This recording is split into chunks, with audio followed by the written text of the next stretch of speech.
They made it for pain relief. Mission accomplished, just not quite as planned. Hey guys, tonight we're talking about a painkiller, and before you click away, understand this. We're not talking about heroin, we're not talking about cocaine, we're not talking about some shadowy cartel product cooked in a jungle lab. We're talking about a legal, pharmacy shelf, doctor-prescribed pill that your dentist might hand you after pulling a tooth. A pill so ordinary that for decades nobody thought to be afraid of it.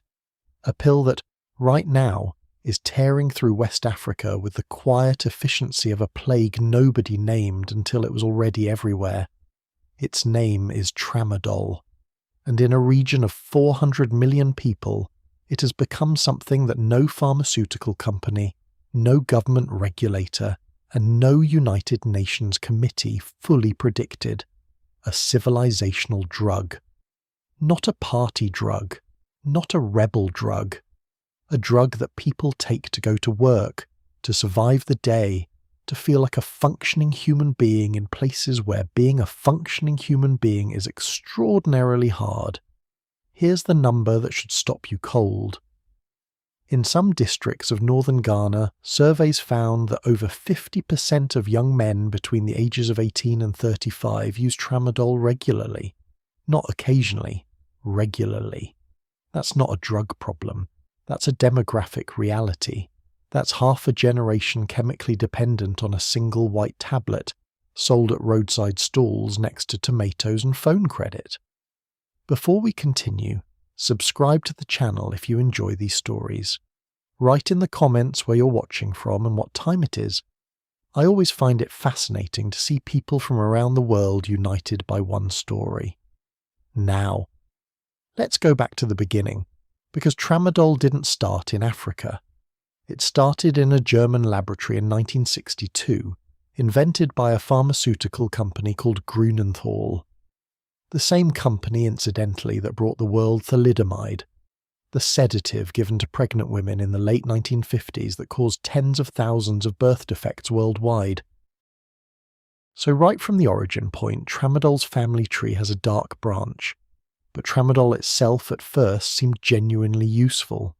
It was developed as a synthetic opioid analgesic, meaning it targeted the brain's opioid receptors to block pain signals. But unlike morphine or codeine, it had a secondary mechanism. It also affected serotonin and norepinephrine levels, the same chemical pathways targeted by antidepressants. This dual action made it seem, at launch, like a more sophisticated and safer painkiller. It wasn't as immediately addictive as pure opioids. It didn't produce the same dramatic euphoria as heroin. On paper, it looked like progress. Germany approved it in 1977. The United States didn't approve it until 1995. For nearly 2 decades, American regulators were cautious, watching for dependency data. When it finally entered the US market, it was classified as a non-controlled substance, meaning pharmacies could dispense it with fewer restrictions than traditional opioids. Doctors embraced it enthusiastically. It was prescribed for everything from back pain to fibromyalgia to post-operative recovery. By the early 2000s, it was one of the most prescribed painkillers in the world. The logic seemed sound. Patients reported real pain relief. Dependency cases existed but appeared manageable. The medical consensus was that Tramadol occupied a middle ground, effective enough to be useful, mild enough to be safe. That consensus would later turn out to be dangerously incomplete. The standard therapeutic dose in Western countries was 50 milligrams to 100 milligrams per day. At that dosage, the risk of severe dependency, seizures, or psychological destabilization was considered low. Doctors could prescribe it, patients could take it, and the system more or less functioned as intended. Tramadol became background noise in the global pharmaceutical landscape, a useful, unremarkable tool in the pain management toolkit. Then something happened that nobody in a German laboratory or an American regulatory office had modelled for. The drug reached Africa, and the version that reached Africa was not the 50 milligram tablet, It was not the carefully titrated pharmacy-dispensed prescription-required product. What arrived in West African markets in enormous quantities through routes nobody was watching were tablets of 200 milligrams, 225 milligrams, and in some documented cases 250 milligrams. Doses so far beyond therapeutic range that in most of the world they don't exist as a legal product at all. To understand what 225 milligrams of Tramadol means compared to a standard 50 milligram dose, imagine being told you can have 1 glass of wine with dinner, and then someone hands you 4.5 glasses simultaneously and tells you it's medicine. The effect on the brain at those concentrations isn't pain relief. It's something closer to euphoria, emotional detachment, and a suppression of both physical discomfort and psychological distress. For someone doing back-breaking manual labour in 40-degree heat, or for a soldier who hasn't slept in 3 days, or for a teenager in a city with 60% youth unemployment, that kind of chemical relief doesn't feel like abuse. It feels like the only thing working, and this is the mechanism that makes Tramadol different from almost every other drug crisis in history. It wasn't pushed onto unwilling populations. It wasn't hidden in something else. People took it consciously and deliberately, because in the conditions of West African poverty and instability, it solved real problems. Farmers took it because it let them work longer. Drivers took it because it kept them awake on 18-hour journeys. Women in the informal economy took it because it made unbearable working conditions bearable. The drug fit into the texture of daily survival so precisely that it became almost invisible as a problem. By the time researchers started conducting formal surveys in Ghana, Nigeria, Côte d'Ivoire, and Togo, what they found defied easy categorization. This wasn't a crack epidemic concentrated in urban margins. It wasn't a heroin crisis confined to specific social groups. Tramadol use cut across gender, age, religion, and geography. It was in cities and villages. It was used by Christians and Muslims. It was used by the educated and the illiterate. In some northern Nigerian communities, it had integrated itself into local culture so completely that it was discussed the way older generations discussed cola nuts, as a social substance, a gift, a marker of hospitality. The UNODC, the United Nations Office on Drugs and Crime, published a report in 2018 that described the West African Tramadol situation as unlike anything in its documented history of drug crises.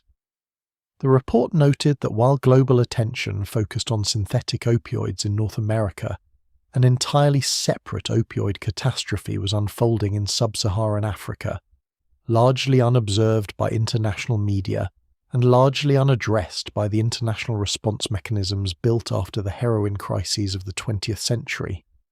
The word unobserved is doing a lot of heavy lifting in that sentence, because by 2018, Tramadol had already been destroying communities in West Africa for the better part of a decade. Hospitals in Ghana had been seeing the seizure cases. Nigerian health officials had been raising alarms. Journalists in Accra and Lagos had been writing about it. The information existed. It simply didn't travel far enough, or fast enough, to generate the kind of global urgency that the scale of the crisis demanded. What made this crisis uniquely difficult to see from the outside was the pill's legal status. Tramadol is not a banned substance under international drug conventions. It is not scheduled by the UN in the same category as heroin or cocaine.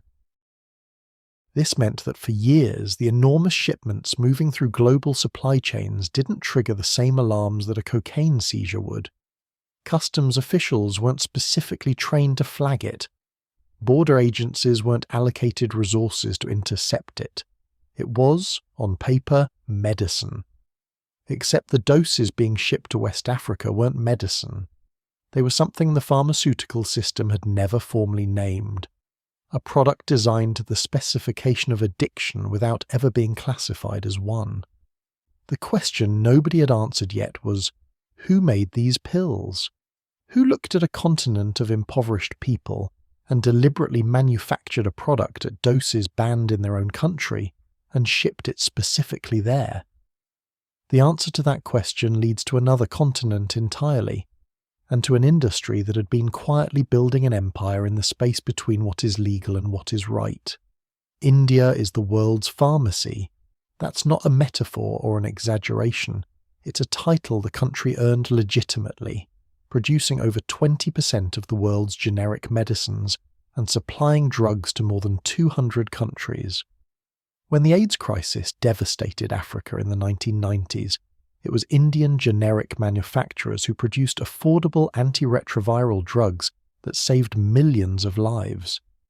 The industry built real infrastructure, real expertise, and a genuine reputation for keeping medicine accessible to the world's poorest populations.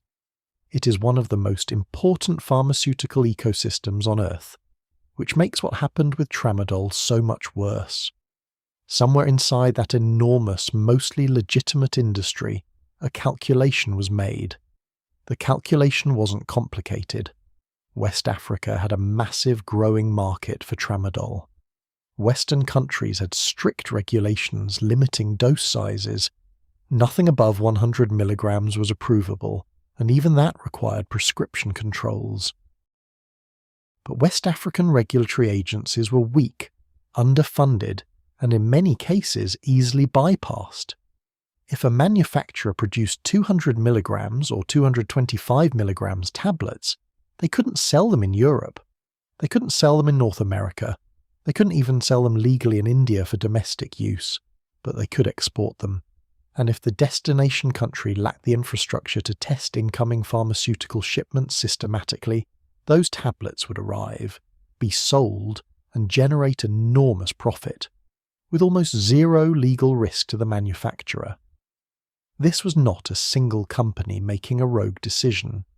Investigators and journalists who track the Tramadol supply chain found multiple manufacturers across the states of Gujarat, Uttar Pradesh, and Himachal Pradesh, producing high-dose Tramadol explicitly labelled for export to African markets.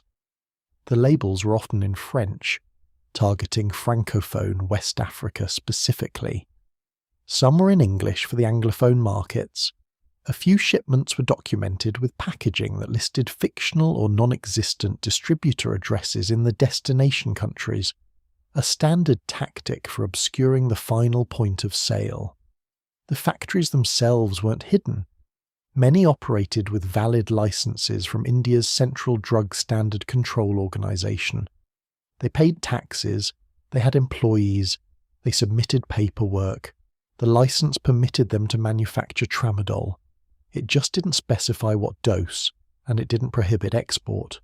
Indian export law at the time contained a provision that allowed manufacturers to produce drugs for foreign markets even if those drugs didn't meet Indian domestic standards, provided the destination country's regulatory authority had approved the product. The logic was built to enable access to medicines in countries with different medical needs. It became a loophole wide enough to drive container ships through, and container ships is not a figure of speech. The volumes being shipped were staggering. In 2017, Egyptian authorities seized a single shipment at Port Said containing 37 tons of Tramadol tablets. Not 37 kilograms, 37 tons. Approximately 57 million tablets in one seizure, in one port, on one day. The shipment was traced to an Indian manufacturer and was destined for Libya, which by that point had become the most important transit hub for Tramadol moving into sub-Saharan Africa. Libya's role in this story requires a moment of grim attention, because it is a case study in how political catastrophe creates pharmaceutical opportunity. Before 2011, Libya under Gaddafi was a tightly controlled state. Borders were monitored. Smuggling existed but operated within limits imposed by a functional, if brutal, central authority. Then came the NATO-backed intervention, the fall of Gaddafi, and the collapse of the Libyan state into a patchwork of competing militias and failed governance. The borders, particularly the southern borders with Niger, Chad and Sudan, became effectively open. Smuggling corridors that had previously moved migrants and small quantities of contraband became industrial-scale trafficking routes. And Tramadol, arriving by ship into Libyan ports from India via UAE transit points, moved south through those corridors in quantities that fundamentally changed the drug landscape of the Sahel. The United Arab Emirates connection is worth understanding clearly. Dubai and other UAE ports served as the primary transit point between Indian manufacturers and Libyan importers. A container leaving Gujarat would arrive in Dubai, clear customs with legitimate pharmaceutical documentation, then be reshipped to Libya under modified paperwork. The UAE's position as a global free trade hub, with enormous shipping volumes and relatively light scrutiny of re-exports, made it structurally perfect for this kind of layered logistics. Investigators noted that the UAE's role wasn't unique to Tramadol. The same infrastructure had been used for other pharmaceutical and contraband trafficking, but Tramadol moved through it at a scale that drew specific attention from Interpol beginning around 2015. Interpol's Project Biela and related operations began mapping the supply chain in earnest around that period. What they assembled was a picture of breathtaking organizational coherence.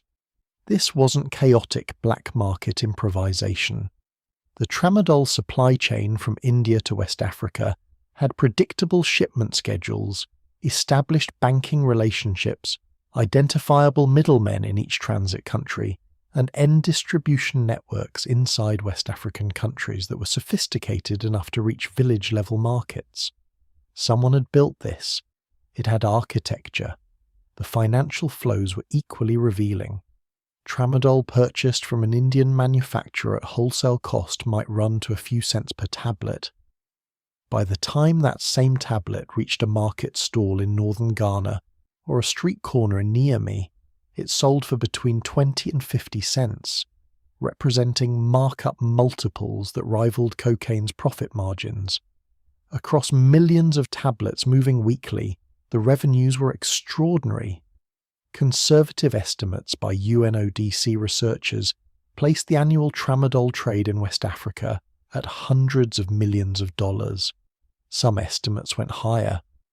What made those numbers particularly significant was who was capturing them. Unlike the cocaine trade, which fed profits back to South American cartels or European criminal organizations, the Tramadol trade was generating wealth at multiple points along a chain that included nominally legitimate actors. Indian manufacturers were booking legal export revenue. UAE transit operators were earning legitimate handling fees. West African importers, some of them registered businesses, were clearing customs with pharmaceutical import documentation. Only at the very end of the chain, in the informal markets and unlicensed dispensaries where Tramadol was sold to actual users, did the transaction become unambiguously illegal in most countries. This layered legitimacy was the supply chain's most powerful protection. When Ghanaian authorities tried to crack down on Tramadol sales, they could arrest a market stall vendor. But the vendor had bought from a regional distributor. The regional distributor had bought from an importer. The importer had documentation. The documentation pointed back to a licensed Indian manufacturer with a valid export certificate. At each link in the chain, there was paper, legal paper that individually showed nothing wrong. The Indian government, to its credit, eventually acted. In 2018, following intense international pressure from the INCB, the WHO, and direct diplomatic engagement from Ghana and Nigeria, India amended its drug export regulations to specifically restrict high-dose Tramadol exports without verification of the destination country's regulatory approval. Several manufacturers were investigated. A small number faced sanctions. The key word is small. The investigations that Interpol, the INCB, and West African agencies conducted identified dozens of manufacturers involved in the high-dose tramadol export trade. The number who faced serious legal consequences in India was a fraction of that. Most simply reformulated their products slightly, changing packaging, adjusting labeling, routing shipments through new transit countries, and continued operating. The infrastructure was too profitable and too legally ambiguous to dismantle through regulatory letters and diplomatic pressure. Meanwhile, the pills were already in West Africa, hundreds of millions of them, distributed through networks that now had years of operational experience, established customer relationships, and no incentive whatsoever to stop. The supply chain had been built, the demand had been created, and the human cost of both was only beginning to become visible in the places that mattered least to the people who had built the system: the villages, the markets, the hospital wards, and the households of countries that the pharmaceutical industry had quietly decided were worth more as consumers of addiction than as patients deserving of care. Understanding how tramadol conquered West Africa from the inside requires forgetting everything the word drug crisis normally brings to mind. Forget the American model, the suburban teenager raiding a medicine cabinet, the overdose in a mall parking lot, the celebrity rehab story. That framework doesn't apply here. What happened in West Africa was structurally different, driven not by recreation or escape in any comfortable sense, but by the brutal arithmetic of survival in some of the poorest economies on earth. Start with price. In northern Ghana in the mid-2000s, a strip of 10 high-dose tramadol tablets cost the equivalent of roughly 30 to 50 US cents. A beer cost more. A single cannabis joint cost more. A dose of locally brewed spirits cost more.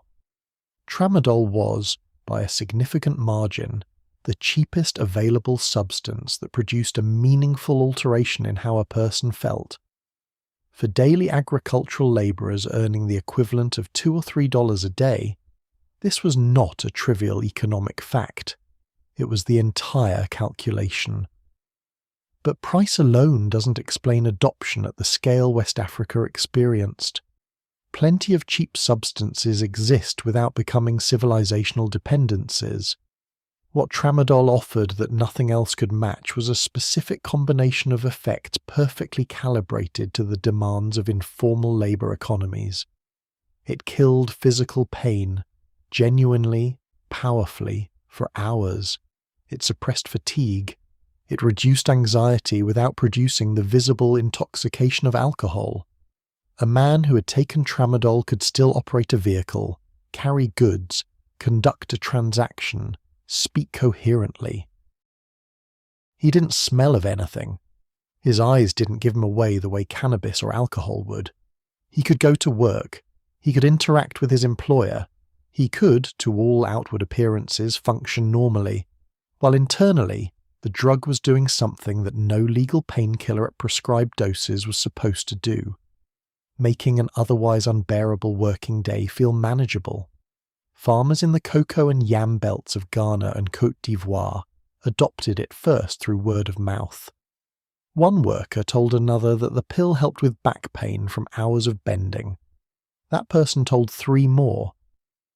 Within a few seasons, in certain agricultural communities, tramadol use had spread horizontally across entire working populations the way a useful tool spreads. Not because anyone was pushing it aggressively, but because it worked, visibly and immediately, for the conditions people were actually living in. Transport workers picked it up next.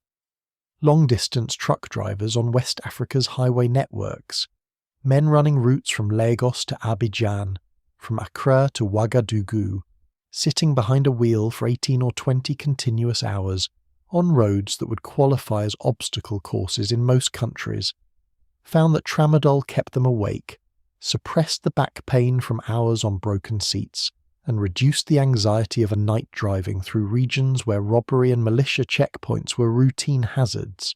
The drug didn't just help them drive, it helped them survive the job. and survival in that context was not a metaphor.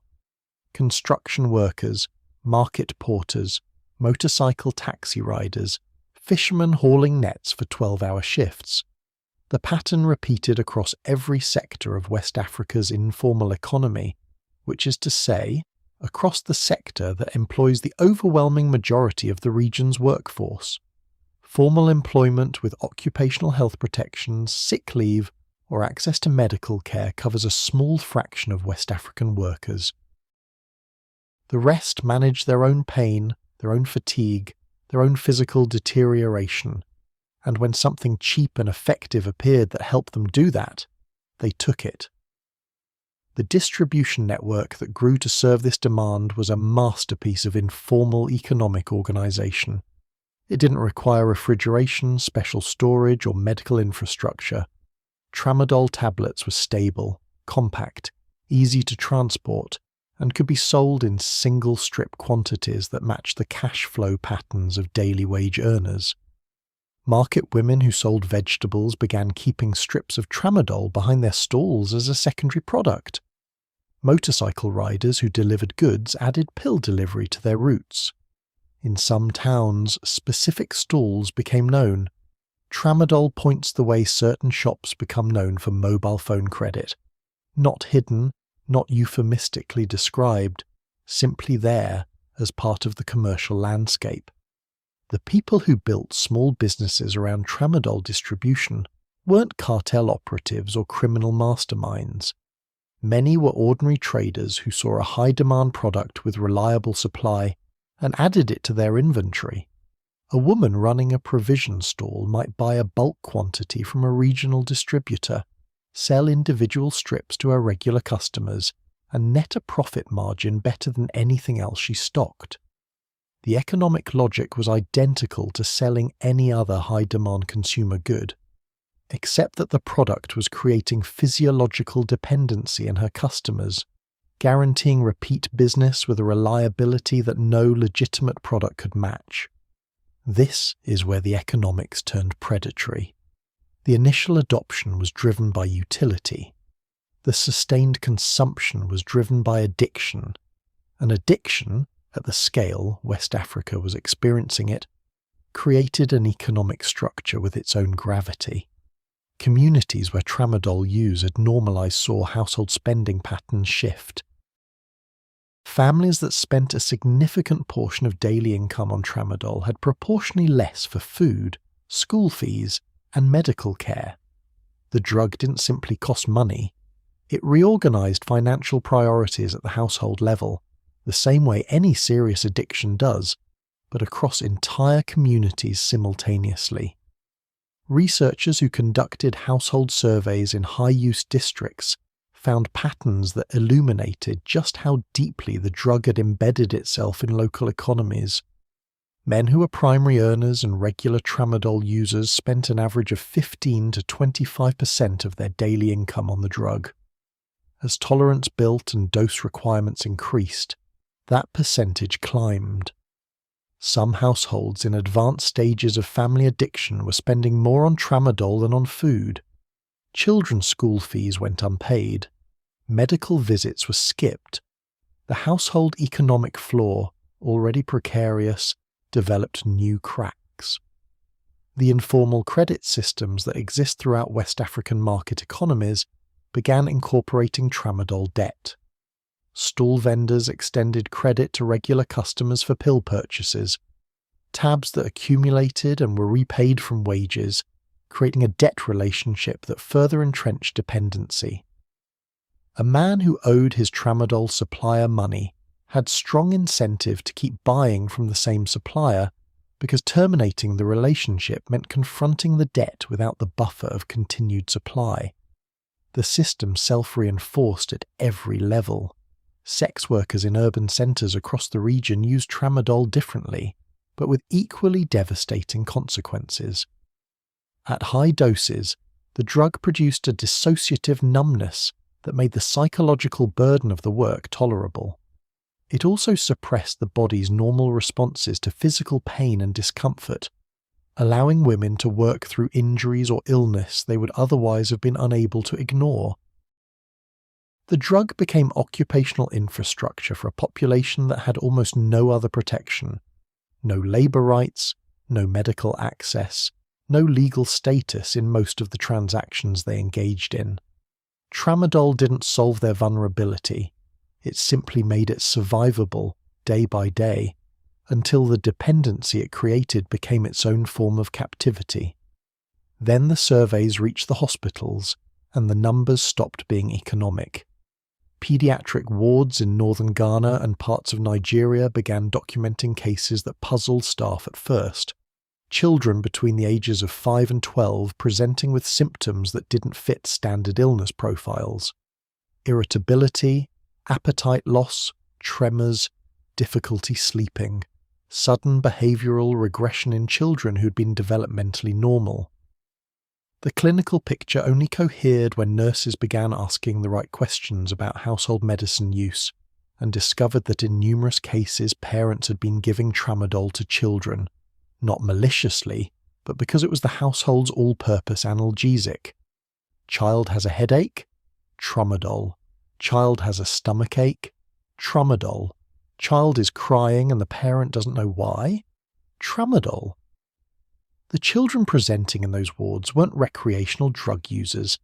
They were patients whose caregivers had treated them with the only medicine reliably available and affordable in their environment. The pediatric dependency cases were a direct consequence of adult normalization, and they represented something the health system had no established protocol for managing, because nobody had written the manual for detoxing a 7-year-old from an opioid that wasn't supposed to be dangerous. The economics of tramadol addiction had by this point created a self-sustaining system with inputs and outputs that no single intervention could easily disrupt. Supply was abundant. Demand was structurally embedded in labour conditions that weren't changing. Distribution was diffuse, decentralised, and woven into legitimate commerce. The financial incentives at every point in the chain, from regional importer to village stall vendor, pointed in one direction, and the human cost was being paid invisibly by the people least equipped to absorb it. The Sahel is a strip of semi-arid land running across Africa just below the Sahara, stretching from Senegal in the west through Mali, Burkina Faso, Niger, and Chad to Sudan in the east. It is one of the most geographically punishing environments on Earth.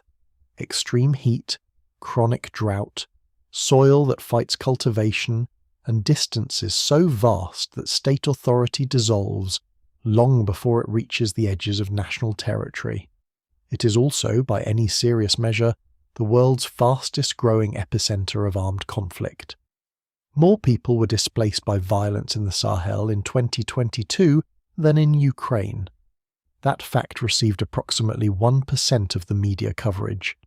Into this landscape, already broken by poverty, climate stress, ethnic tension, and the wreckage of colonial border drawing, Tramadol arrived not just as a social drug but as a military one. The connection between armed groups and Tramadol wasn't incidental or opportunistic. It was structural. Boko Haram, whose insurgency had already killed tens of thousands across northeastern Nigeria, Niger, Chad, and Cameroon, was among the first groups documented using Tramadol systematically. Military and intelligence reports from Nigerian and Chadian forces described captured fighters carrying significant quantities of the drug, not just for personal use, but as organized supply. Field reports noted that Boko Haram fighters operating in the Lake Chad Basin region moved with Tramadol the way armies move with rations, as a logistical necessity, planned for, budgeted for, distributed through command structures. What Tramadol did for a fighter in combat conditions mirrored, at catastrophic scale, what it did for a farmer in a field. It suppressed pain, including the pain of wounds that would otherwise incapacitate. It eliminated fear responses that the brain generates as protective mechanisms, the biological alarms that tell a person to retreat, to hide, to stop. It created a state of chemically enforced fearlessness that commanders found operationally valuable and that fighters, once dependent, couldn't easily abandon even if they wanted to. A man who had been taking 200 milligrams of Tramadol daily for months didn't choose fearlessness in battle. He was pharmacologically incapable of the alternative. ISIS in the Greater Sahara, the regional affiliate operating across Mali, Niger and Burkina Faso, was documented using identical patterns. UN monitors and human rights investigators interviewing former fighters described a consistent onboarding process. New recruits were given Tramadol within days of joining, framed as a practical tool for managing the physical demands of desert combat. Within weeks, dependency was established. The drug then functioned as a retention mechanism more reliable than ideology. A fighter who was physically dependent on Tramadol supplied by his commander had a biochemical reason to stay that supplemented or even superseded any political or religious conviction. This is the detail that makes the military use of Tramadol categorically different from its civilian abuse. In civilian life, people sought out the drug and became dependent through their own choices, however constrained those choices were by poverty. In militia contexts, dependency was deliberately engineered as a management tool. The people doing the engineering understood exactly what they were creating. The child soldier dimension was the worst of it. Human rights organizations, including Human Rights Watch, documented cases in northeastern Nigeria and the Lake Chad Basin where children recruited, or more accurately abducted, by Boko Haram were given Tramadol as part of their conditioning. The drug served multiple functions simultaneously. It suppressed the acute psychological trauma of abduction and forced military training.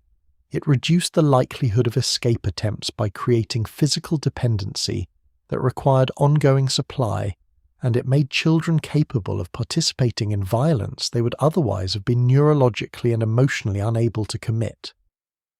Former child soldiers who underwent rehabilitation described the progression with a consistency that indicated it was systematic rather than coincidental. The Tramadol was given to them, not chosen. By the time many of them understood what they were taking, their bodies couldn't function without it. Rehabilitation programs run by NGOs in northeastern Nigeria faced the compounded challenge of treating post-traumatic stress, reintegrating children into communities that sometimes rejected them, and simultaneously managing opioid withdrawal in patients who were 12, 13, 14 years old. The economic dimension of Tramadol within armed group financing was equally significant, if less viscerally disturbing. In regions where militia groups controlled territory, Tramadol functioned as both commodity and currency. Groups taxed its movement through their areas. They bought and sold it alongside weapons. In some documented cases in Mali and Niger, Tramadol was used directly as payment. Fighters received pills as part of their compensation, which simultaneously served as wages and as a mechanism for ensuring continued service. UNODC analysts who studied the financing of Sahelian armed groups noted that Tramadol trafficking revenues, while smaller than those from gold smuggling or migrant facilitation fees, were significant because of their reliability and their low interdiction risk. Tramadol moved through the same corridors as the fighters themselves, was carried in quantities small enough to avoid the bulk detection that larger contraband faced, and enjoyed the structural protection of its pharmaceutical legitimacy, even at the point of seizure, establishing that a specific tablet was destined for illegal use rather than legitimate medical supply was legally complicated. The feedback loop between Tramadol and regional instability had by this point become self-reinforcing in a way that defied simple intervention. Armed groups needed Tramadol for their fighters. Tramadol trafficking generated revenue that funded those same groups. The instability those groups created disrupted local economies and governance, increasing the civilian population's economic desperation, which drove civilian Tramadol use, which fed money into distribution networks that overlapped with militia supply chains. Violence created conditions that expanded the drug market. The drug market financed more violence. Burkina Faso illustrated this loop with particular clarity. Between 2015 and 2020, the country transformed from one of West Africa's more stable states into one of its most conflict-affected. As militia groups expanded their territorial control in the north and east, they brought Tramadol supply networks with them.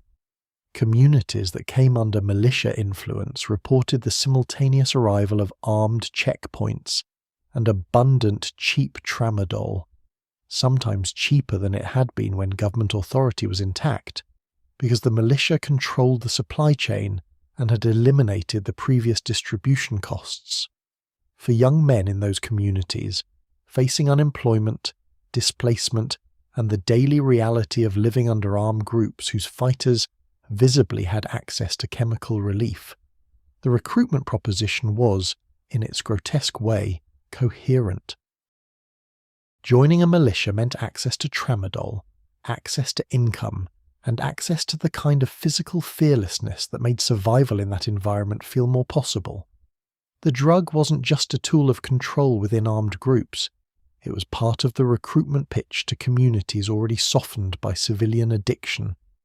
Chadian military forces, fighting Boko Haram affiliates across the Lake Chad basin, reported something that their commanders initially found difficult to process analytically. Captured fighters who had been shot, sometimes multiple times, had continued fighting for periods that medical assessment suggested should have been impossible without pharmaceutical intervention. Forensic examination and blood analysis of deceased fighters repeatedly showed Tramadol at concentrations far beyond therapeutic range.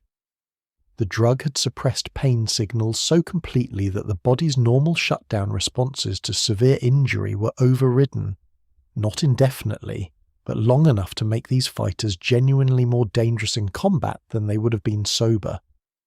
Military analysts began describing high-dose Tramadol as a battlefield performance enhancer with no Western parallel, not because nothing similar existed, but because no modern Western army had deployed a dependency-forming opioid as standard field issue.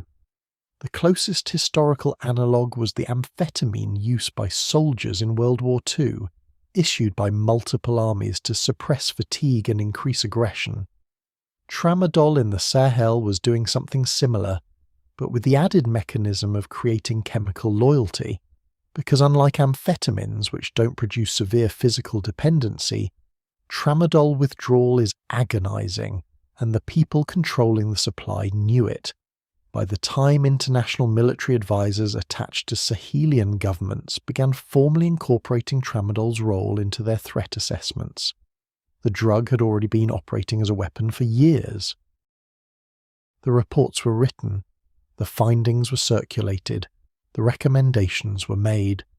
Somewhere in the distance between those documents and actual policy, the situation continued exactly as it had been. The pills moving south, the fighters staying high, and the children in rehabilitation centres shaking through withdrawal, while counsellors searched for words adequate to what had been done to them. To understand why Tramadol became so catastrophically destructive at the doses circulating in West Africa, it helps to understand what the drug actually does inside a human body, not in the sanitized language of a pharmaceutical insert, but in the real, physical, irreversible sense of what happens when a brain is repeatedly flooded with a compound it was never designed to process at that concentration. Tramadol works through two simultaneous mechanisms, and this dual action is precisely what made it seem safe at low doses and why it becomes uniquely dangerous at high ones. First, it binds to mu-opioid receptors, the same receptors targeted by morphine and heroin, blocking pain signals and producing mild euphoria. Second, it inhibits the reuptake of serotonin and norepinephrine, the neurotransmitters that regulate mood, emotional stability, and stress response. At 50 milligrams, these two effects combine into something that genuinely resembles therapeutic pain relief with manageable side effects. At 200 milligrams or 225 milligrams taken daily, the brain stops experiencing this as medication. It starts experiencing it as its new normal. The opioid receptor system operates on a principle called downregulation. When receptors are repeatedly flooded with a stimulating compound, the brain compensates by reducing the number of active receptors and decreasing their sensitivity. This is tolerance, the biological reason why a dose that once produced relief gradually stops working, requiring higher doses to achieve the same effect. At therapeutic doses, this process is slow enough that clinical management is possible. At the doses West African users were taking, tolerance built with disturbing speed. Users who began with 1 or 2 tablets daily found themselves needing 4, 5, or 6 within months. Not because they wanted more euphoria, but because without that quantity, they felt profoundly, physically sick. The serotonin component compounded everything. Chronic high-dose tramadol use progressively disrupted the brain's ability to regulate serotonin independently. The brain, accustomed to the drug performing this function, reduced its own serotonin production and receptor sensitivity over time.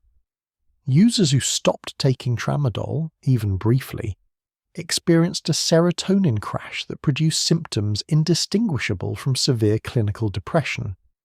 Total absence of motivation, inability to experience pleasure, crushing emotional flatness, and in many cases, acute anxiety and paranoia.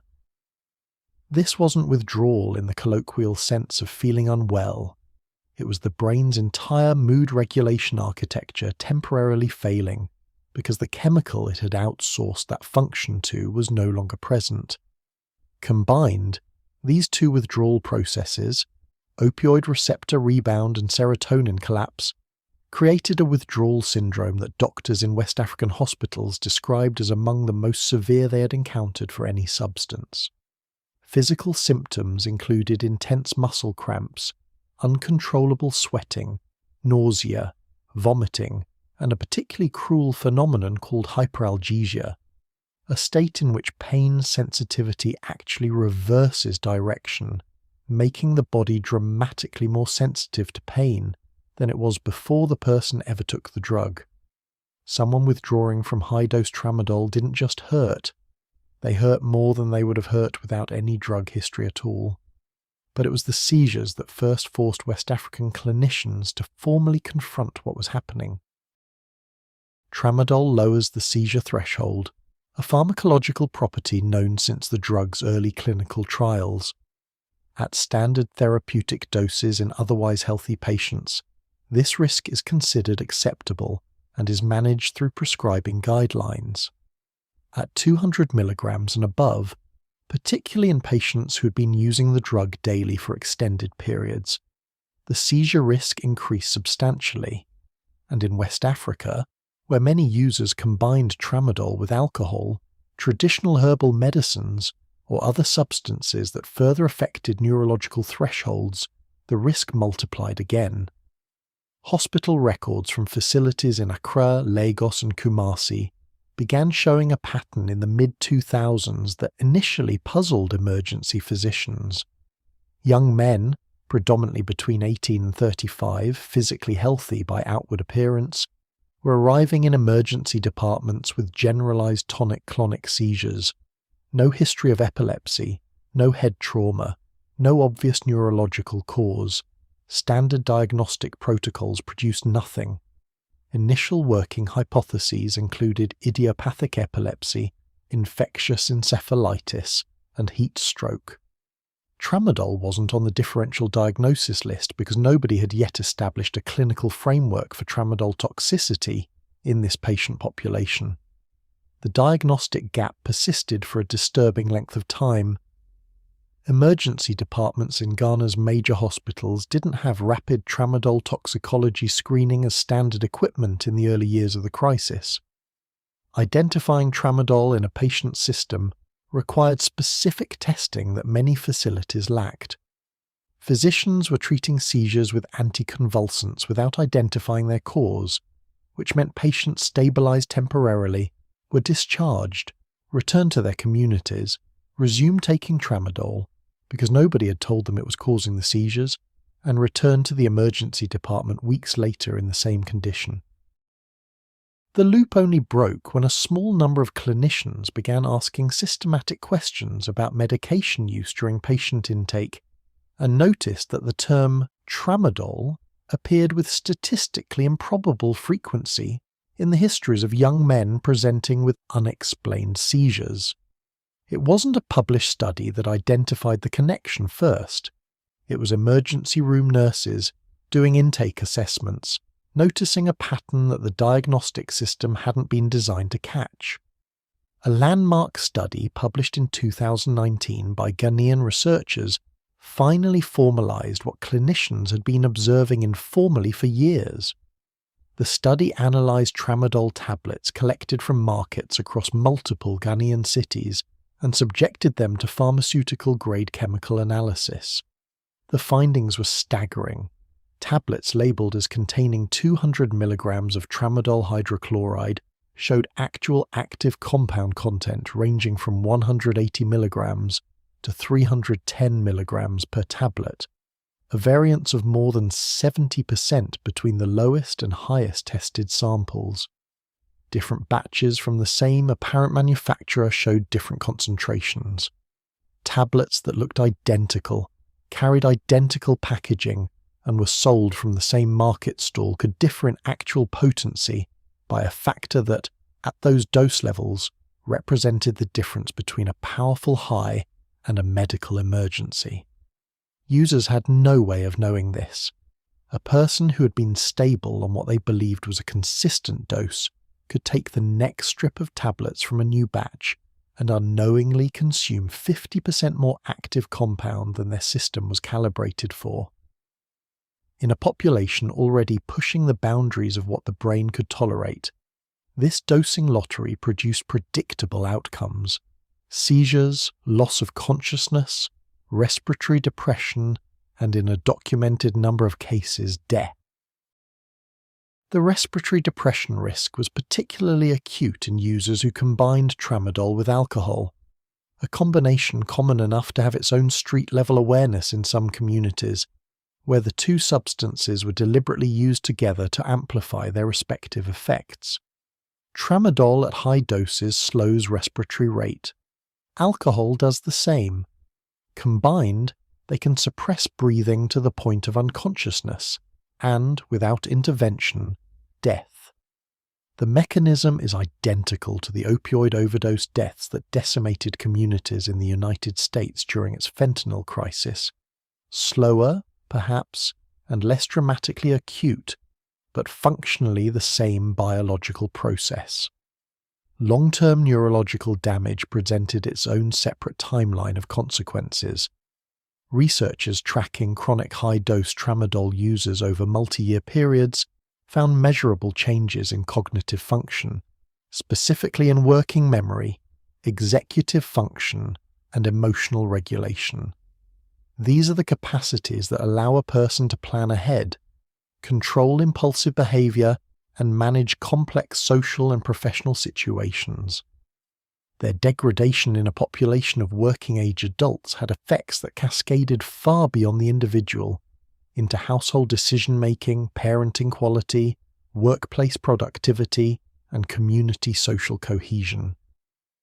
Adolescent users faced a distinct and arguably more devastating neurological trajectory. The human brain continues active development until approximately age 25, with the prefrontal cortex, the region governing judgment, impulse control, and long-term planning, being among the last structures to fully mature. Chronic opioid and serotonin disruption during this developmental window doesn't just impair function temporarily, it alters the structural trajectory of brain development, producing changes in receptor density and neural connectivity that persist long after drug use stops.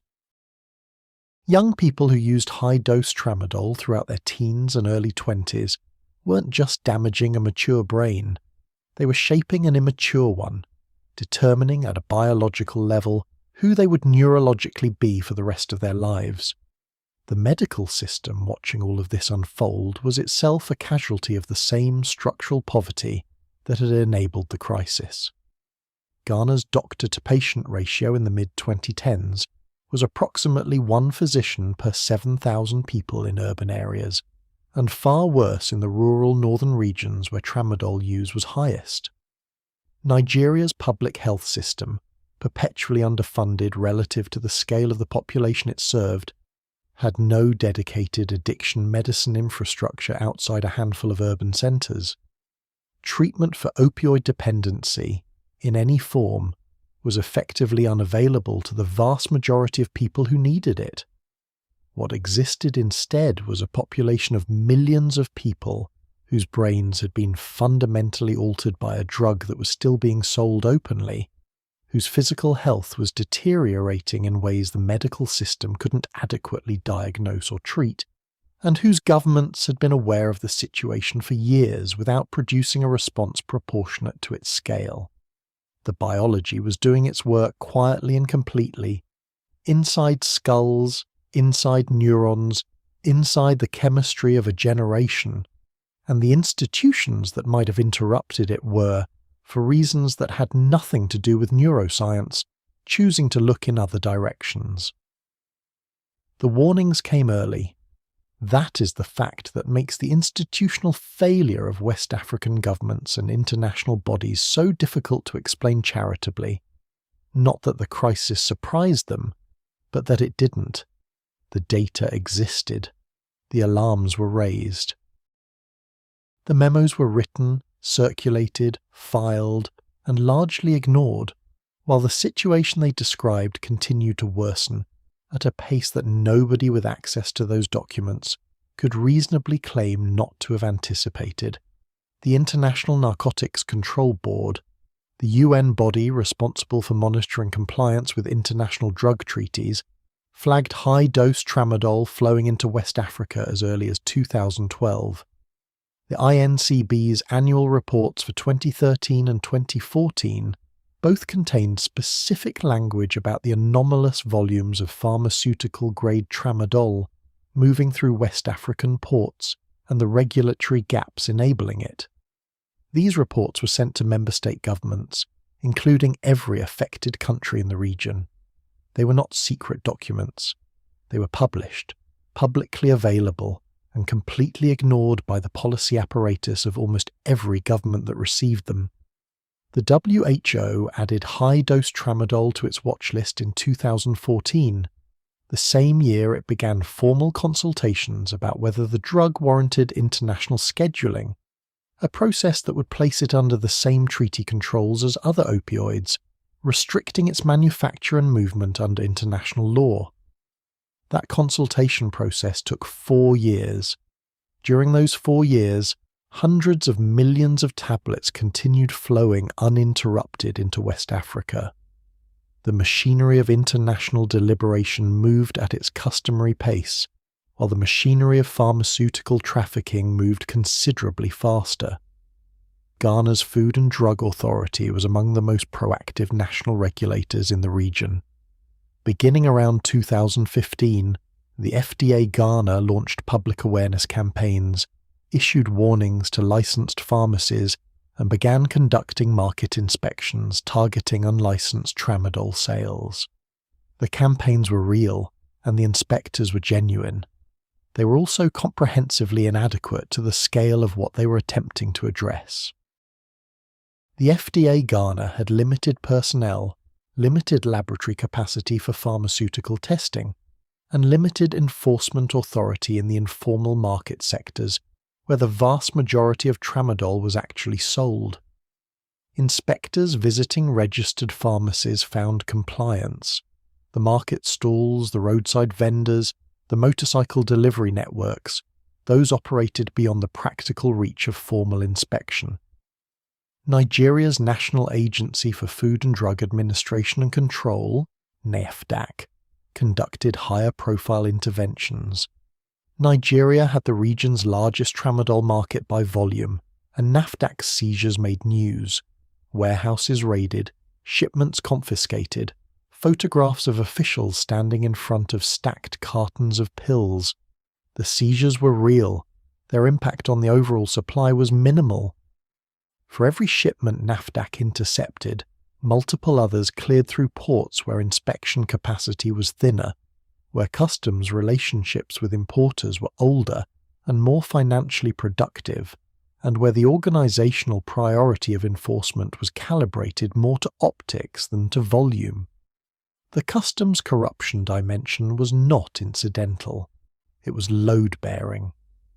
High-dose tramadol entered West African ports primarily through the same customs infrastructure that handled all pharmaceutical imports, and that infrastructure was, in multiple documented cases, deeply compromised.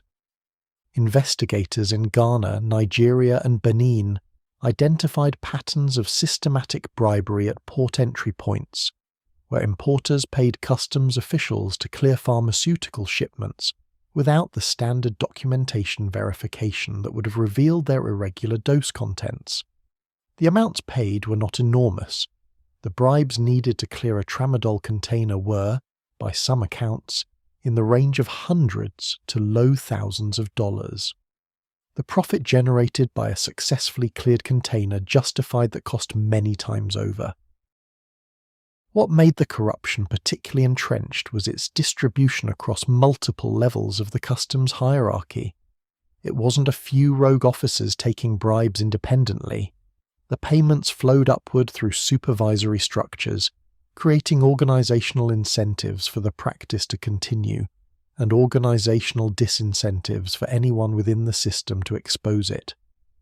Whistleblowers and customs agencies who attempted to report tramadol-related corruption found themselves facing professional consequences, reassignment, demotion, or more direct forms of pressure that made the cost of honesty prohibitive. Beyond corruption, governments faced a political calculus that genuine reformers within those systems found difficult to overcome. Tramadol's user base in West Africa was not a politically marginal population. It was, in many countries, the working poor, the agricultural labourers, transport workers, and informal market traders who constituted not just a social majority, but a crucial electoral constituency. Targeting tramadol aggressively meant targeting the substance that millions of voters depended on for daily functioning. No government in the region made that calculation publicly, but the pattern of selective enforcement, vigorous at the level of large seizures, invisible at the level of daily retail sale, reflected it clearly. In Niger, the political dimension reached an extreme that was documented by journalists and later confirmed by governance researchers. Officials within the government who advocated for stricter tramadol control were warned by colleagues, including senior figures in the Interior Ministry, that a serious disruption to tramadol supply in the country's northern regions would trigger civil unrest. This was not presented as speculation. It was treated as operational fact. The population of certain districts was sufficiently dependent that withdrawal of supply without alternative pain management infrastructure would produce a public health crisis severe enough to destabilize local governance. The logical conclusion drawn from this warning was not to build alternative pain management infrastructure. It was to leave the tramadol supply alone. This is the point where institutional failure becomes something darker than mere incompetence. A government that knows its population is chemically dependent on an unregulated substance receives warnings that any disruption would cause social instability and responds by maintaining the status quo. The government has made a choice. It has chosen the stability of addiction over the difficulty of treatment. It has decided that a population chemically pacified by an opioid is more governable than a population in withdrawal demanding alternatives. Whether that choice was made explicitly or simply by the accumulation of inaction, its effect was the same. The revenue dimension compounded the political one. in countries with weak tax collection infrastructure, import duties on pharmaceutical products, including Tramadol, represented a meaningful revenue stream. The taxes were paid on declared value and declared quantity, which importers had every incentive to understate. But even understated, the duties generated government income. Several economists studying West African pharmaceutical trade noted the uncomfortable arithmetic. Governments were simultaneously receiving warnings about the Tramadol crisis and collecting revenue from the trade that sustained it. This didn't require active conspiracy. It simply required the institutional inertia that allows incompatible facts to coexist in bureaucracies where different departments don't communicate and where no single official bears comprehensive responsibility for a problem that crosses every departmental boundary. The international community's role in this institutional failure deserves its own accounting. The World Bank, the IMF, and bilateral aid donors had significant leverage over West African governments through development financing and conditionality agreements.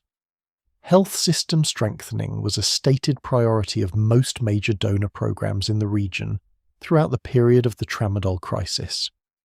Yet donor-funded health programs in West Africa during the 2000s remained overwhelmingly focused on infectious disease, HIV, malaria, tuberculosis, at the expense of non-communicable disease and addiction medicine, which received funding proportions that bore no relationship to their actual burden on the populations being served. This wasn't a conspiracy of indifference.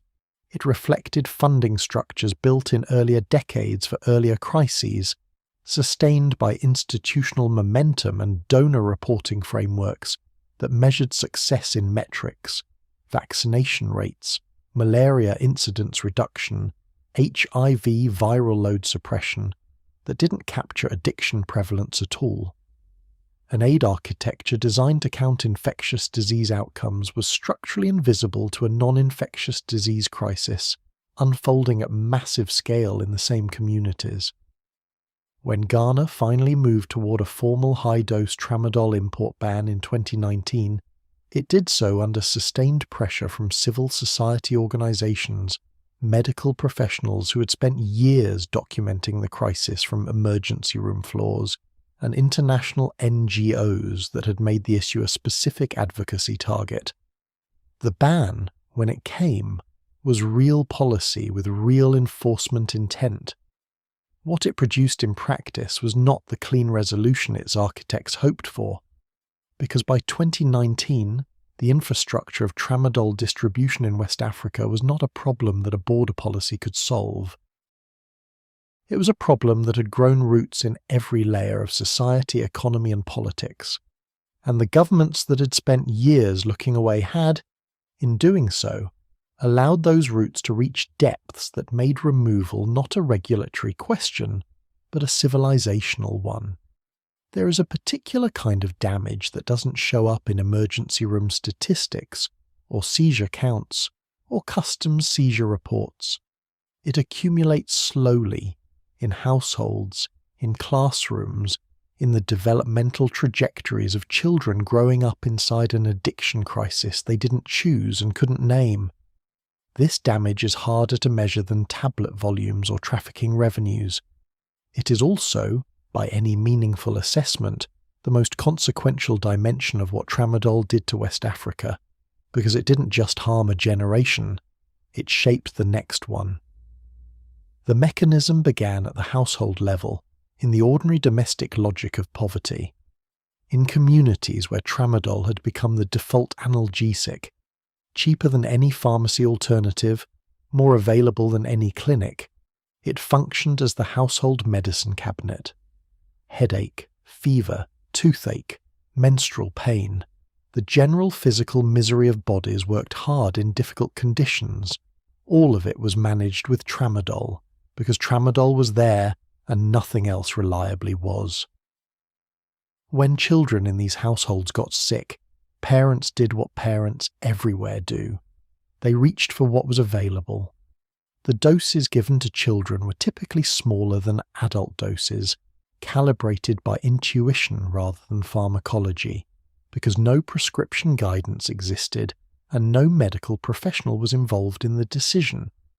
At doses even significantly below the 200 mg tablets adults were consuming, Tramadol produces meaningful opioid and serotonergic effects in a child's body, which is smaller, with a less developed blood-brain barrier, a less mature liver metabolism, and a neurological system actively in the process of construction. What functions in an adult as strong pain relief functions in a young child as something considerably more powerful relative to body weight and neurological vulnerability. Regular administration, even at reduced doses, initiated the same tolerance and dependency processes that operated in adults, just faster, and in a system far less equipped to manage the consequences. Nurses in paediatric wards across northern Ghana began documenting the pattern with increasing alarm from around 2016 onward. Children between 5 and 12 presenting with symptoms that mapped onto no common childhood illness: irritability without fever, appetite loss without gastrointestinal infection, disrupted sleep architecture, tremors in the hands, and a specific kind of behavioral dysregulation that experienced pediatric nurses described as different from normal childhood behavioral problems. These children weren't simply upset or sick. They were experiencing something that looked, to clinicians trained to recognize it, like withdrawal. The confirmation process was painful in its own way. When nurses asked caregivers about medication use, many parents initially denied giving the children anything, not from malice, but from genuine incomprehension that what they had given could be causing the symptoms they were now watching in alarm. Tramadol, in their understanding, was medicine. It was what you gave when something hurt. The idea that medicine was making a child sick required a cognitive reframe that many caregivers found deeply distressing, because it transformed an act of care into something that looked, in retrospect, like harm. Aid workers operating in high-use districts in northern Ghana documented cases of children as young as 7 exhibiting clear physical dependency, cases where the child's symptoms resolved predictably when Tramadol was administered and returned when it was withheld. These weren't children who had sought the drug or developed any conscious relationship with it. They were children whose nervous systems had been quietly restructured by repeated exposure, and who now required a controlled substance to maintain basic neurological stability without any adult in their environment having intended or understood what was happening. The educational consequences of this pediatric exposure were measurable at a district level, even without individual case data. Researchers who mapped Tramadol used prevalence against school attendance and academic performance data in Ghana and Nigeria, found correlations that were statistically significant and practically devastating. Districts with high adult Tramadol prevalence showed elevated rates of school absenteeism, reduced completion of primary education, and lower performance on standardized assessments, even after controlling for poverty levels, infrastructure quality, and teacher availability. The drug's effects on households were leaking directly into educational outcomes for children who might not themselves have taken a single tablet. The leakage happened through multiple channels simultaneously. A father dependent on Tramadol spent a significant portion of household income on the drug, reducing money available for school fees, uniforms, and materials. A mother whose neurological function was impaired by chronic opioid use was less able to support homework, maintain school routines, or engage with teachers about her children's progress. The household environment shaped by adult addiction, financial stress, emotional dysregulation, disrupted sleep schedules, reduced capacity for consistent parenting, systematically undermined the conditions children needed for educational development, regardless of whether the children themselves were using anything. For children who were themselves exposed, the neurological consequences were compounded by the timing. The prefrontal cortex, which governs judgment, planning and impulse control, develops throughout adolescence and into the mid-20s. Serotonin system development continues across the same extended timeline. Tramadol exposure during these windows didn't simply impair functions that already existed. It interfered with the developmental process itself, with consequences that researchers liken to other forms of early neurotoxic exposure: lead, mercury, prenatal alcohol. The damage wasn't a temporary impairment. It was a permanent alteration of the developmental trajectory, expressing itself across a lifetime in reduced cognitive flexibility, emotional dysregulation, and impaired executive function. The orphan pipeline was its own separate catastrophe within a catastrophe. West Africa already had significant populations of children orphaned by AIDS, by conflict, and by the ordinary mortality of societies with limited healthcare access. The Tramadol crisis added a new category: children effectively orphaned by parental addiction, parents who were physically present but neurologically unavailable, incapable of consistent caregiving, spending what should have been parenting time and parenting income on maintaining their own chemical dependency.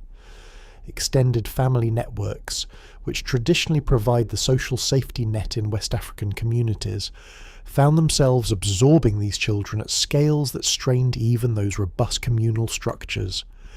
In some documented communities, the situation had progressed to something that had no easy name.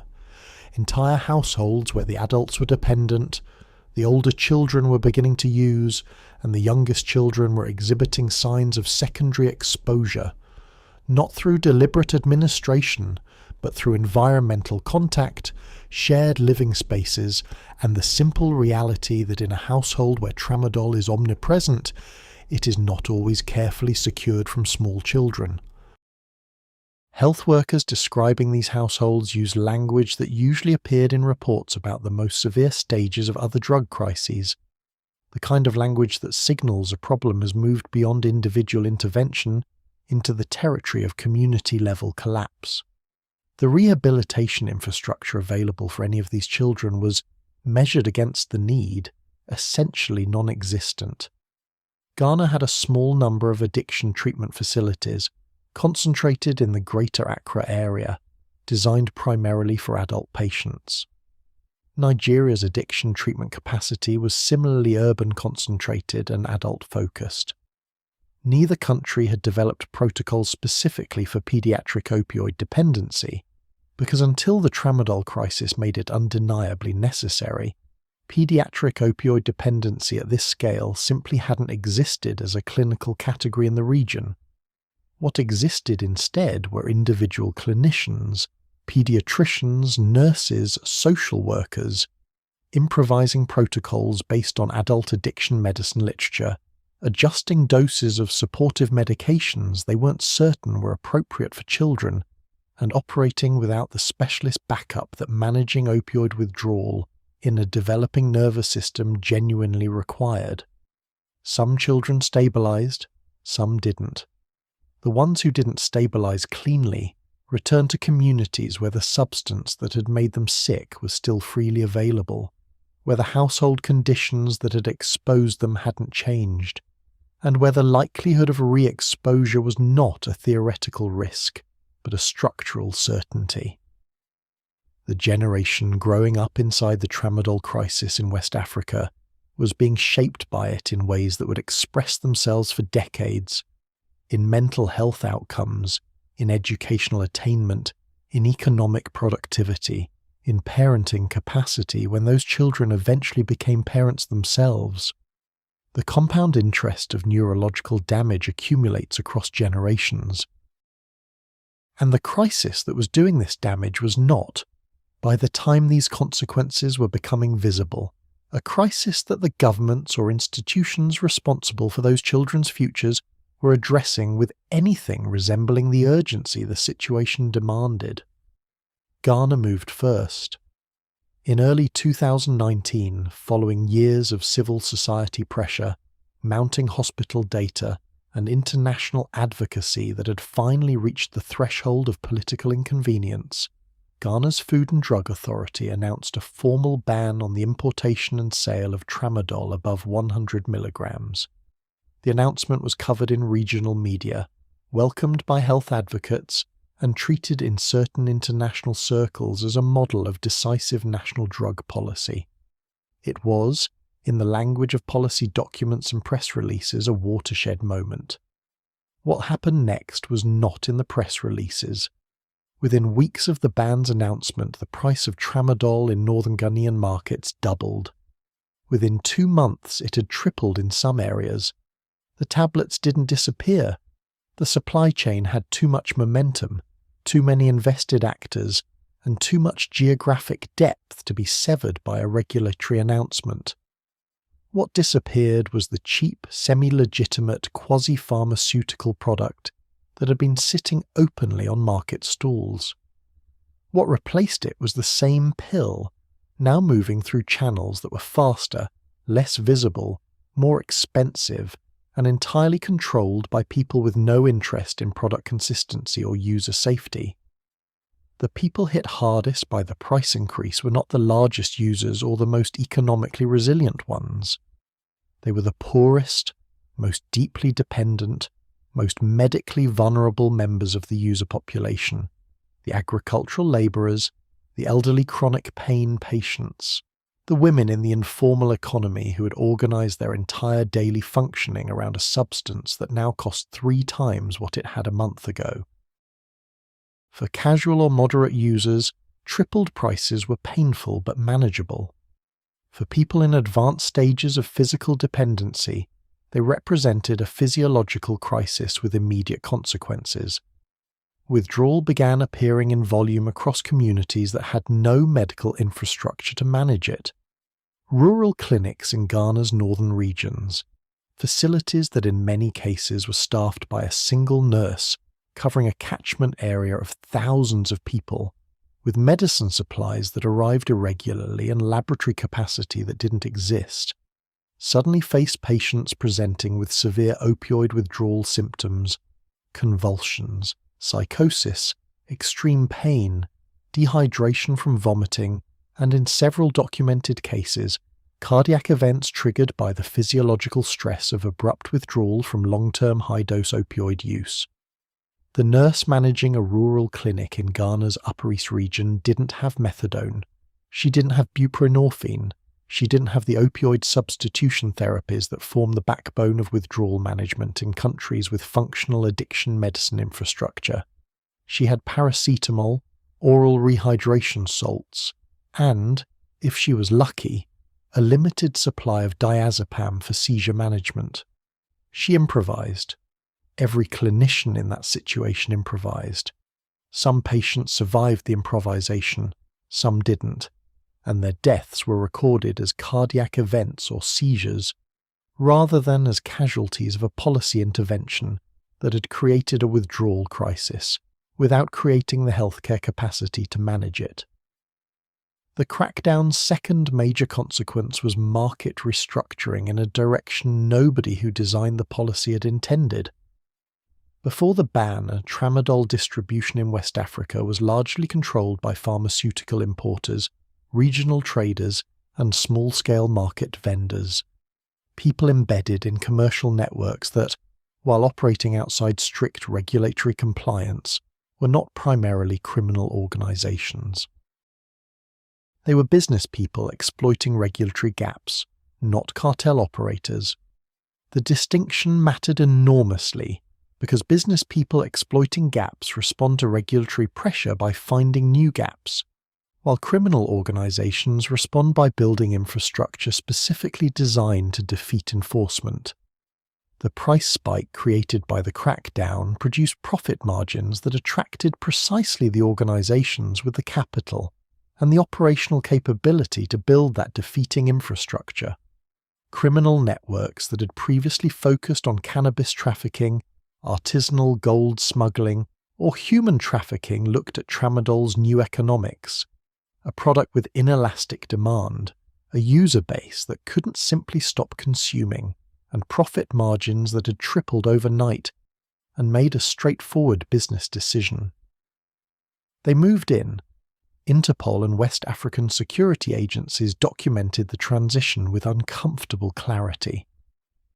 By late 2019 and into 2020, Tramadol distribution networks in Ghana and Nigeria showed organizational signatures, communication security practices, layered distribution structures, violence used to protect territorial control that had not characterized the market before the crackdown. The pill had acquired the infrastructure of serious organized crime specifically because the regulatory intervention had made it profitable enough to justify that infrastructure. Nigeria's response to its own Tramadol crisis followed a broadly similar trajectory, with additional complications specific to its scale. NAFDAC conducted high-profile raids that generated press coverage and genuine short-term supply disruptions in targeted areas. But Nigeria's geography, the sheer size of the country, the number of entry points, the complexity of its informal distribution networks, made sustained enforcement essentially impossible without a level of investment in enforcement capacity that no administration committed to making. Shipments diverted from Lagos appeared in Port Harcourt. Networks disrupted in Kano re-established themselves in Kaduna. The whack-a-mole dynamics of pharmaceutical enforcement in a country of 200 million people with thousands of kilometers of porous border defeated every campaign that didn't come with commensurate investment in permanent institutional capacity. The substitution effect that addiction researchers had warned about began manifesting with grim predictability. In communities where Tramadol prices had become unaffordable, some users shifted to locally brewed alcohol, cheaper, more available, and significantly more damaging to the liver and central nervous system over time. Kuchichiri, a potent locally distilled spirit common in northern Ghana, saw increased consumption in precisely the districts where Tramadol enforcement was most active. The community health outcomes of this substitution were not improvements. More alarming was the evidence that methamphetamine, virtually absent from West Africa's drug landscape before 2018, was beginning to appear in the same corridors through which Tramadol had moved. Seizure data from Ghana, Nigeria, and Côte d'Ivoire showed a clear temporal correlation. As Tramadol enforcement intensified, methamphetamine seizures increased. The supply networks were the same, the distribution infrastructure was the same. The people who had built a business moving Tramadol into West African markets proved entirely willing to move a different product through the same channels when Tramadol's risk-adjusted profitability declined. Methamphetamine is cheaper to produce than pharmaceutical Tramadol, easier to manufacture locally, and produces a dependency that is, in some respects, more rapid and more behaviorally destructive than opioid dependency. Its arrival in significant quantities into West Africa represented not the resolution of one drug crisis, but the initialization of the next one, a transition that the Tramadol crackdown, by disrupting supply without addressing demand, had accelerated rather than prevented. The organizations that now controlled significant portions of the West African narcotics market had also recognized an operational advantage that policymakers had not fully modeled. A population already habituated to drug dependency is a population with lowered psychological resistance to switching substances. A former Tramadol user experiencing supply disruption and withdrawal offered methamphetamine as an alternative by a distributor who had previously supplied his Tramadol, faced a decision shaped by neurological desperation rather than rational choice. The criminal organizations understood this. They exploited it methodically. By 2021, the landscape of drug use in West Africa had shifted in ways that the pre-crackdown Tramadol crisis, as catastrophic as it was, had not fully anticipated. High-dose Tramadol was still present. The bans had reduced but not eliminated supply, and the underground network continued to function at higher prices and with greater violence. Alongside it, methamphetamine was establishing footholds in urban centres. Synthetic cannabinoids, cheap, chemically variable, and capable of producing psychosis severe enough to permanently disable users, were appearing in markets that had previously been dominated by natural cannabis. The regulatory intervention had not created a healthier drug landscape. It had created a more dangerous one, more varied in its substances, more organised in its criminal control, more resistant to the same enforcement tools that had disrupted the previous equilibrium. The people suffering most acutely in this new landscape were the same people who had suffered most in the old one: the poorest, the most dependent, the most geographically distant from any treatment infrastructure. And the children, the ones documented in northern Ghanaian clinics with tremors and withdrawal symptoms, were still there, in communities where the substance that had harmed them was now more expensive, more adulterated, and controlled by people significantly more dangerous than the market stall vendors who had originally sold it to their parents. In 2017, the United States declared its opioid crisis a public health emergency. The declaration unlocked federal funding, triggered congressional hearings, produced a presidential commission report, and generated a volume of media coverage that, measured in column inches and broadcast minutes, exceeded the entire preceding decade of reporting on the West African Tramadol crisis. Pharmaceutical companies faced billion-dollar lawsuits. The Sackler family became a household name synonymous with pharmaceutical predation. Documentaries were made, books were written, podcasts launched entire seasons on the subject.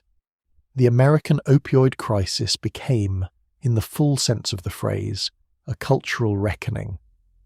In West Africa, during the same period, a crisis involving larger absolute numbers of affected people, comparable or greater rates of dependency, and a supply chain involving deliberate manufacture of products specifically designed to addict populations without their informed knowledge, received approximately none of that. A search of major English-language media archives for coverage of West African Tramadol between 2014 and 2018 produces a handful of articles, thoughtful, well-reported pieces in outlets like The Guardian and Reuters, read by the people who already knew about the problem and largely invisible to everyone else. This asymmetry is not incidental. It is a data point about whose suffering registers as a crisis requiring global response and whose suffering registers as background noise in the category of African problems that have always existed and probably always will. It is uncomfortable to state that directly. It is more uncomfortable to examine the mechanisms that produced it, because those mechanisms are not the product of individual malice, but of systemic structures that feel neutral from the inside, while producing outcomes that are anything but. Western media's attention economy operates on proximity, relatability, and narrative accessibility. The American opioid crisis had all three. It happened in places that American readers recognized, to people whose lives resembled those of the audience, through a narrative involving corporate villains, individual victims, and a legal system offering the promise of accountability and resolution. The West African Tramadol crisis had none of these structural advantages.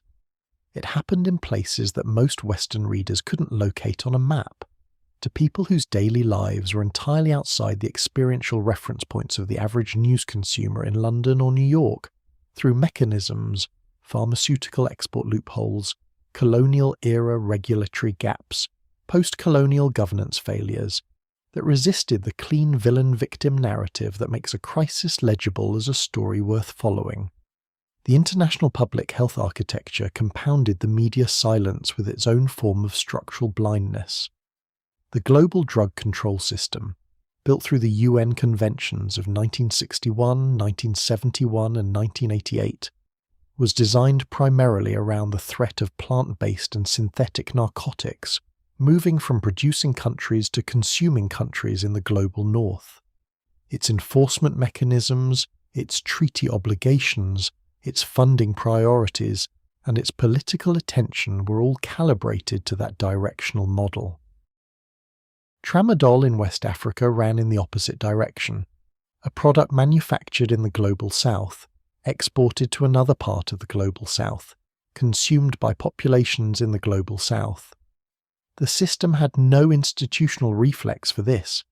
It wasn't what the system was built to see. The INCB, to its credit, had been raising alarm since 2012. But the INCB is an advisory body with no enforcement powers. It can report, recommend, and request. It cannot compel. And in the absence of the sustained political pressure that converts advisory warnings into binding action, its reports accumulated in the archives of member state governments, cited in academic literature, effectively invisible to the policy processes that might have acted on them. The Indian pharmaceutical industry's accounting for its role in this crisis was, measured against the scale of what that role involved, essentially negligible. The 2018 regulatory amendments that restricted high-dose tramadol exports were real policy changes, and some manufacturers did face investigation. But the investigations moved slowly, produced limited public documentation, and resulted in sanctions against a small fraction of the actors involved. No Indian pharmaceutical company faced litigation remotely comparable to what Purdue Pharma faced in the United States for its role in the American opioid crisis. No executives were personally held accountable in ways that set precedents for future behavior. The industry absorbed the regulatory adjustment, modified its practices in the most minimal way required to remain technically compliant, and continued operating. The modified practices deserve specific attention because they illustrate the gap between regulatory intent and regulatory effect with particular clarity. After India's 2018 export restrictions, several manufacturers shifted their high-dose tramadol production to contract manufacturing arrangements in countries with even less regulatory oversight. Bangladesh, some Southeast Asian nations, and certain African countries themselves where domestic pharmaceutical manufacturing capacity existed, but regulatory enforcement did not. The product continued to exist. It simply changed its country of origin on the label, adding one more layer of opacity to a supply chain that had always derived its power from opacity.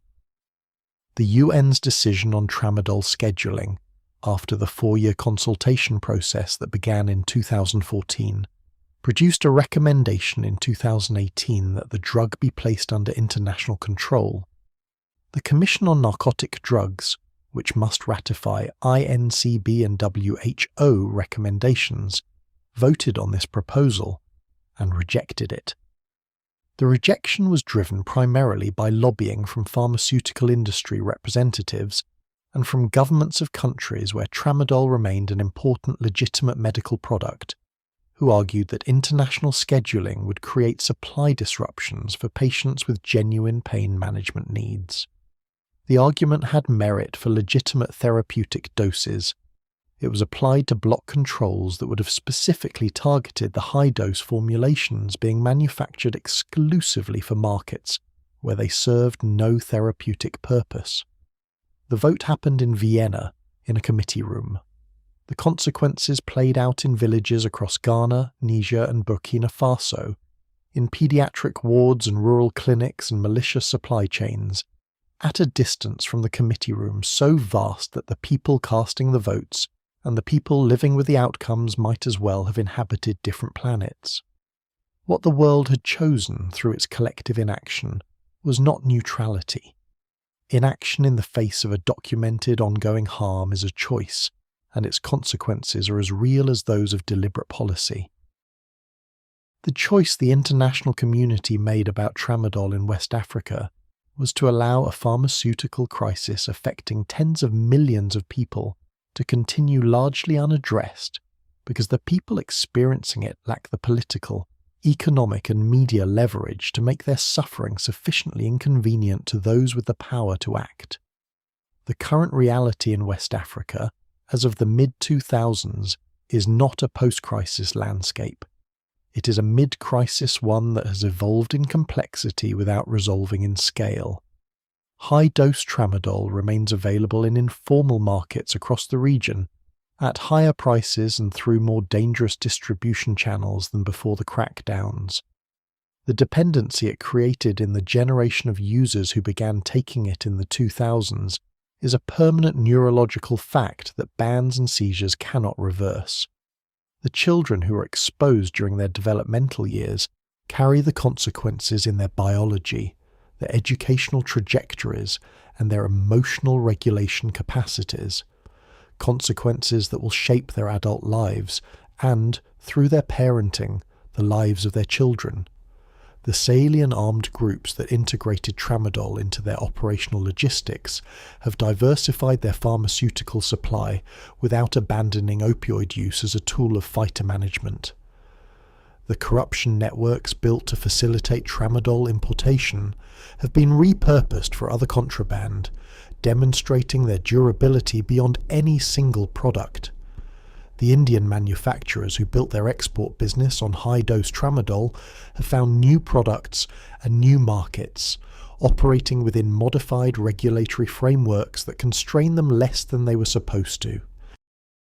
Ghana has made the most sustained institutional progress of any country in the region, investing in addiction treatment capacity, updating clinical protocols, training healthcare workers in dependency management, and maintaining pressure on enforcement infrastructure despite its limitations. The progress is real and worth acknowledging. It is also set against the scale of what a decade of unchecked Tramadol use created, a beginning rather than a resolution. Nigeria, with the largest affected population in the region, faces the largest institutional challenge.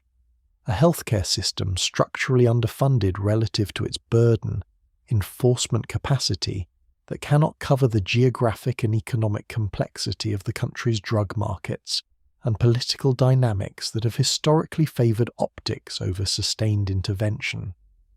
Progress has been uneven, partial, and frequently undermined by the same corruption and governance gaps that allowed the crisis to develop in the first place.